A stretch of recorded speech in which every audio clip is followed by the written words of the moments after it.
Gostaria nesta noite de meditar com os irmãos em um texto que se encontra na segunda carta de Paulo aos Coríntios, capítulo 4, verso 7, que diz assim: Temos, porém, este tesouro em vaso de barro, para que a excelência do poder seja de Deus e não de nós.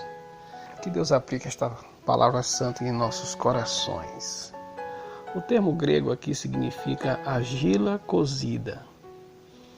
Diz respeito aos potes que eram usados na época. O seu valor era um valor barato. Todo mundo podia comprar. Não tinha esse problema, né? Quanto a sua estabilidade, era um elemento frágil. Não aguentava muito tranco. Qualquer coisa quebrava. Além disso, era algo fácil de ser substituído por outro, já que seu preço era muito barato. As pessoas usavam os vasos para algumas atividades. Primeiro, servia para guardar dinheiro, né? Quem tinha dinheiro, né, ou pouco dinheiro, guardava dentro daqueles vasos. Quem tinha joias, guardava joias, né? E quem tinha algum fragmento de ouro ou outras joias preciosas também usava-se para guardar naqueles vasos. Servia também para guardar documentos, alguns registros, algumas coisas importantes, as pessoas usavam também, tinha essa utilidade. Mas uma das utilidades que era mais usado o vaso era para usar o lixo doméstico, ou seja, como um lixeiro. Então era o que era mais usado. Na época também havia outros vasos, sem ser de barro. Havia os vasos de metais. Esses vasos podiam sofrer reparos. Havia também vasos de vidro, que quando quebrado, eles derretiam e faziam um reaproveitamento do material. Os vasos de barro eram jogados no lixo. Era de baixo custo, não valia a pena investir novamente naquele. Então comprava-se logo outro. Quais as aplicações práticas que Paulo quer trazer para nós em relação a esses vasos, né? Ou vasos de barro? Paulo olhava para si e via uma pessoa dispensável, uma pessoa substituível, uma pessoa humilde. Paulo olhava para ele e se via um vaso. A palavra humildade traz essa característica, ou seja, a palavra humildade é um dom. Eu não diria, vamos trocar essa palavra dom, vamos falar de virtude. É uma virtude do Espírito Santo. Quando o Espírito Santo age em nossas vidas, ele nos capacita a sermos humildes. Humilde é a pessoa que reconhece, consegue ver quem ela é. Paulo disse: eu sou frágil, eu adoeço, eu morro, eu tenho minha fragilidade. Eu sou uma pessoa incapaz de agradar a Deus, já que eu não passo de um vaso de barro. Eu sou tipo falido espiritualmente, eu não tenho nada para dar para Deus. Afinal de contas, eu sou um vaso. E posso ser substituído por outro, já que todas as pessoas são vasos, segundo a visão de Paulo. Apesar de muitas vezes, muitas pessoas vão além, pensam que são muitas coisas. A gente pensa, né? Muitas vezes nas nossas fraquezas, nos nossos pecados, a gente pensa coisas além. Mas Paulo, Deus deu a virtude por meio do Espírito Santo, e Paulo olhava para dentro de si e dizia: eu sou um vaso. nada mais do que um vaso. Havia uma cultura na época também que as pessoas usavam também lamparinas. Lamparinas já seria um vaso bem pequeno, mas feita de barro. E ali o azeite era o combustível. Havia um pavio, e ali a pessoa tocava fogo naquele pavio, e muitas pessoas andavam à noite. E muitas pessoas usavam em suas casas. Mas essas lamparinas eram bem mais baratas do que um vaso maior. Então todo mundo podia comprar, porque era muito comum vender. Quase todos os cantos que vendiam as coisas tinha essa lamparina. Nessa visão, Paulo coloca o elemento luz. O azeite produz a luz, mas não é o vaso que produz a luz. É o azeite que está dentro do vaso. Por isso, nós olhando para esse texto, a gente vai ver aqui um contraste entre o tesouro e o vaso. O vaso é só o recipiente e Deus é o tesouro. É a parte destacável aqui que Paulo coloca. Deus é o destaque, Deus é o tesouro. O tesouro não é o vaso. O vaso é só o recipiente, com suas características, as quais acabei de falar. Paulo olha para Deus como o centro da sua alegria, do seu ser. E ele vê Deus como o supremo Deus, a grandeza de Deus, o poder de Deus. Paulo, ele não olhava para si e dizia, eu posso aqui fazer algo miraculoso. Não. Ele dizia, o poder é de Deus. O poder não é do vaso.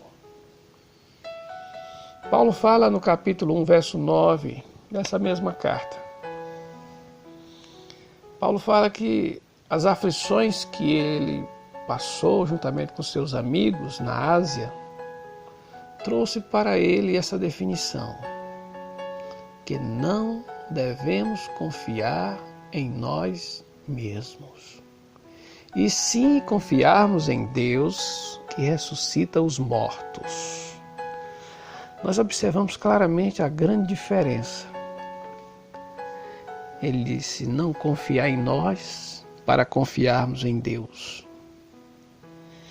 E ele coloca mais um elemento. Ele diz, Deus ressuscita os mortos. Ou seja, Deus dá vida aos mortos. Quantas pessoas vivem mortas espiritualmente? Mas Paulo está dizendo que quem dá vida é Deus. Quem é capaz de salvar essas almas perdidas é Deus. Ele não está dizendo que é o vaso. Não tem um poder inerente no vaso que venha transcender, ou que venha mostrar alguma diferença, ou chamar a atenção de uma forma extraordinária em relação a outros vasos, muito menos em relação a Deus. Vaso, somente vaso. Mesmo as lamparinas pequenas, somente lamparinas. Você vai, tira o azeite, o fogo se apaga, juntamente com o pavio. Pronto, fica a lamparinazinha lá, parada lá na prateleira lá. Alguém vai lá e compra, coloca o azeite dentro, coloca um pavio, acende, e de repente aquela lamparina começa a clarear aquele lugar. Mas o que Paulo quer passar para nós, que não é a lamparina em si, não é o vaso em si, mas é o elemento que está dentro do vaso. Ele está dizendo, é Deus que faz a diferença. O que faz o brilhar, o clarear, o iluminar, não é o vaso, é Deus. A usar pessoas frágeis. Quantos missionários, quantas missionárias. Pessoas gastáveis. Deus deixa claro que a salvação vem por meio dele. E o poder dessa conversão de almas vem também dele. Não vem do vaso. O vaso não pode fazer nada nessa esfera. O vaso é só o recipiente. Nós podemos aqui colocar um elemento transmissor de boas novas. Mas a Bíblia diz que quem convence o mundo do pecado, da justiça e do juízo é o Espírito Santo, não é o vaso. O vaso em si não gera poder. Alguém diz assim, fulano é poderoso. Ah, fulano lá tem uma oração poderosa. Ah, eu vou para aquele lugar. Porque aquele lugar ali alguém tem uma oração poderosa. Essa oração vai trazer algo para a minha vida. Por que você não procura Deus e diz, Deus pode mudar a minha vida? Quantas vezes a gente corre atrás de homens, achando que Deus só escuta aqueles, não me escuta. Isso é uma falta de conhecimento. Nenhum pastor é diferente de uma pessoa, por mais simples que seja. Nós pastores, nós somos pecadores iguais aos outros seres humanos. A excelência de Deus nunca vai ser nossa. Quando você vê, ou quando você tiver vontade de exaltar alguém, porque você ainda não aprendeu. No dia que você aprender, você vai exaltar o que está dentro daquela pessoa. Então você vai dar graças a Deus, porque Deus usou aquela pessoa. Mas você não pode dar graças àquela pessoa, porque aquela pessoa é somente um vaso, nada além de um vaso. Você vai dar graças a Deus, porque é Deus que faz a diferença. Não é o vaso. Quantas pessoas correm para isso? Quantas pessoas estão olhando, às vezes, aquele homem lá fez um milagre aqui, fez um milagre lá. Jesus foi um homem que fez, quando ele se tornou homem, né? Se encarnou-se, como diz a palavra, o verbo se fez carne. Jesus fez muitos milagres. Mas os milagres de Jesus tinham um intento. É para mostrar que o homem é mortal, é falível, é limitado. Deus fez milagre para mostrar que Ele é o Salvador e que essa vida aqui, por melhor que seja, ela é passageira. Ele diz, eu sou o Salvador, vinde a mim todos que estão cansados. Então Jesus Cristo mostra que Ele é. E que os milagres que Ele fez, as pessoas param. Muitas pessoas param, eu recebi um milagre aqui nesse lugar. Então eu vou ficar aqui nesse lugar porque recebi um milagre aqui.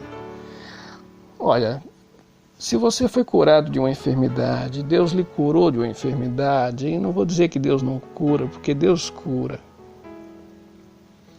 Mas quando Jesus curava, era para que aquela pessoa compreendesse que ela era uma pessoa limitada, era um vaso, quebrável, destrutível, e que precisava de uma vida eterna, onde Paulo fala no capítulo 5 dessa mesma carta, onde ele fala do edifício. Ele troca a tenda pelo edifício. Ele diz, se a nossa casa se desfizer, temos da parte de Deus no edifício. Então muitas vezes a gente coloca o milagre, o milagre. Lembre-se, o milagre no tempo de Jesus é para a pessoa aprender que Jesus é o Salvador. Por mais que a gente tenha milagre todos os dias, um dia vamos morrer. Não tem milagre nesse mundo que vai manter você vivo ou eu vivo, ao ponto de não morrer um dia. A Bíblia diz: vieste do pó e do pó tornarás. Mas o que acontece no curso de nossas vidas, as dificuldades que aparecem, a gente deve aprender com elas. Aprender o quê? Aprender que somos vasos. Vasos. Esses vasos que Deus amou, que morreu por esses vasos que somos nós. Somos quebráveis. Sofremos ali, somos descartáveis. Mas Deus nos amou tanto que morreu para nos dar vida eterna. E essa vida eterna é que muitas vezes a gente esquece dela. A gente pensa que a vida é só aqui, né? Quantas pessoas sofrem quando vai chegando aquele momento difícil, que eu sei que é difícil para qualquer ser humano. Aquele momento de morrer. A Bíblia diz: quão formoso é a morte dos seus santos aos olhos de Deus. Salmo 116, verso 15. Então, a morte não é o pior problema. O pior problema é a pessoa ser morta espiritualmente e morrer nessa condição. E não conhecer o Salvador que é Jesus. Por isso que Paulo exalta: irmão, o tesouro é Deus. Nós somos vasos. O poder que transpõe é Deus, não é o vaso. Nós somos fracos, nós somos baratos, nós somos substituíveis. Então, por que nos gloriarmos em nós mesmos como se nós pudéssemos da nossa parte fazermos alguma coisa? É Deus que faz. E quando a gente aprender, e quem já aprendeu está desfrutando desta bênção maravilhosa, quando a gente aprender com Deus que a gente não passa de um vaso descartável, e aí as nossas vidas vão ter realmente um verdadeiro sentido. Mas enquanto a gente achar que é alguma coisa que o orgulho toma de conta das nossas vidas, a gente simplesmente, eu não vou dizer nem um analfabeto, isso seria, eu me sinto como se eu estivesse agredindo alguém, mas eu diria que essa pessoa ainda não foi à escola. Quando a gente vê, pela graça de Deus, que a gente é um vaso e que Deus é que faz a diferença, então, graças a Deus, Deus está agindo em nossas vidas. Alguém diz assim: pastor, Deus está agindo.